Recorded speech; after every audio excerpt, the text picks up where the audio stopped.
जय श्री कृष्ण। कृष्ण जन्माष्टमी की आप सभी को हार्दिक शुभकामना। कृष्ण जन्माष्टमी 12 तारीख की मनाई जाएगी। कृष्ण जन्माष्टमी का जो शुभ मुहूर्त है वह 12 तारीख का है कृष्ण जन्माष्टमी का, क्योंकि 11 और 12 दोनों दिन की कृष्ण जन्माष्टमी का त्यौहार पड़ रहा है। तो सूर्योदय के हिसाब से मथुरा वृंदावन में 12 तारीख की ही मानी जाएगी। तो बुधवार की कृष्ण जन्माष्टमी रहेगी और कृष्ण जन्माष्टमी पे 3 उपाय आपको करने हैं। इस वीडियो के माध्यम से आपको मैं 3 उपाय बता रहा हूँ और तीनों उपायों को आप अच्छी तरह देख लें। अगर आपको लाभ चाहिए, संतान प्राप्ति, धन प्राप्ति, हर कार्य में उन्नति चाहिए, तो यह 3 उपाय आप जरूर करें। बहुत ही सादा सरल तरीके से मैं बता रहा हूँ आपको, बिल्कुल सिंपल तरीके से आप ये उपाय करेंगे। सबसे पहले आपको स्नान आदि करके भगवान की पूजा करें, लड्डू गोपाल जी की पूजा करें। पूजा के बाद में आप भगवान के सामने संकल्प करें कि आप किस कार्य के लिए यह व्रत रख रहे हैं, भगवान की प्रसन्नता के लिए या आप अपनी मनोकामना के लिए यह व्रत रख रहे हैं।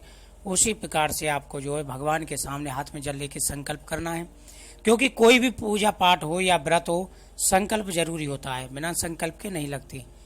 संकल्प हो जाता है तो उसके बाद में पूजा का फल प्राप्त होता है। अब आपको जो है जैसे आप संकल्प कर लेंगे, संकल्प के बाद में आपको जन्माष्टमी वाले दिन और जन्माष्टमी से अगले दिन 2 दिन उपाय करने हैं। 2 दिन ये उपाय करने से हर मनोकामना आपकी पूरी हो जाएगी और भगवान की कृपा से आपको संतान की, धन की प्राप्ति होगी। भगवान श्री कृष्ण का आशीर्वाद आपको प्राप्त होगा।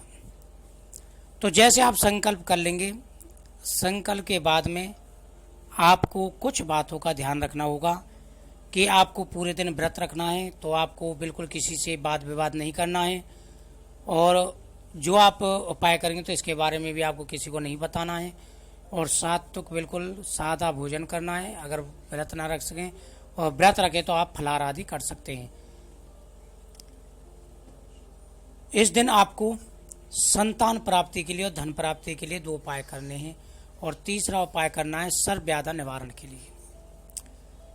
धन प्राप्ति के लिए सबसे पहले उपाय मैं बता रहा हूं कि जन्माष्टमी वाले दिन आप घर के अंदर चांदी का स्वास्तिक चिन्ह लगाएं, पीली कौड़ी ला के रखें और गौ, जो बछड़े वाली गौ होती है वह ला करके रखें। घर में गौ रखने का बड़ा महत्व है। मैं आगे संतान प्राप्ति का भी बताऊंगा, संतान गोपाल मंत्र का कैसे पाठ करना है।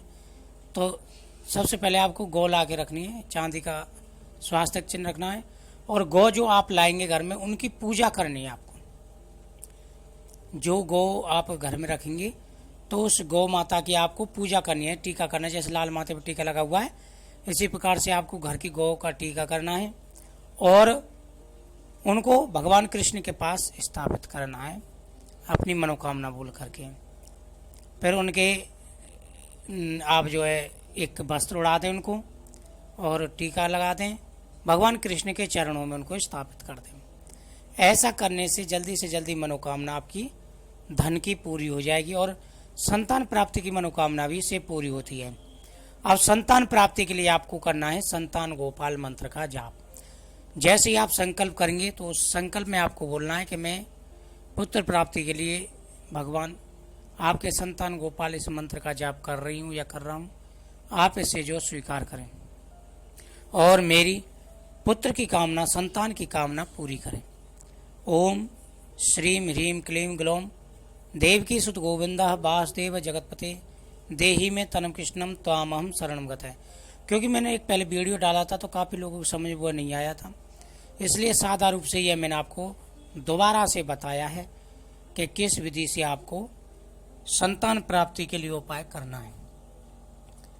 उसके बाद भी यह है संकल्प करके और इस मंत्र का आप जितना आपके बस की हो, 1 माला, 2 माला, 3 माला, 5 माला, 11 माला, जितनी भी आपके बस की हो उतना आपको कृष्ण जन्माष्टमी वाले दिन से यह जाप प्रारंभ करना है और कृष्ण छठी वाले दिन तक करना है। छठी भगवान की जब पूजेगी जब तक आपको यह पूजा करनी है। इसका बड़ा लाभ होता है और संतान की प्राप्ति होती है। उसके बाद में आपको भगवान श्री कृष्ण का तीसरा उपाय करना है। पहला उपाय गोलाक रखेंगे, दूसरा संतान गोपाल मंत्र का, और तीसरा जो उपाय करना है वह है कि अगर जिस मंदिर में हर मंदिर में भगवान का अभिषेक होता है, जिस मंदिर में भगवान का अभिषेक हो रहा हो वहां पर आप शहद दान करके आए और शहद दान करें।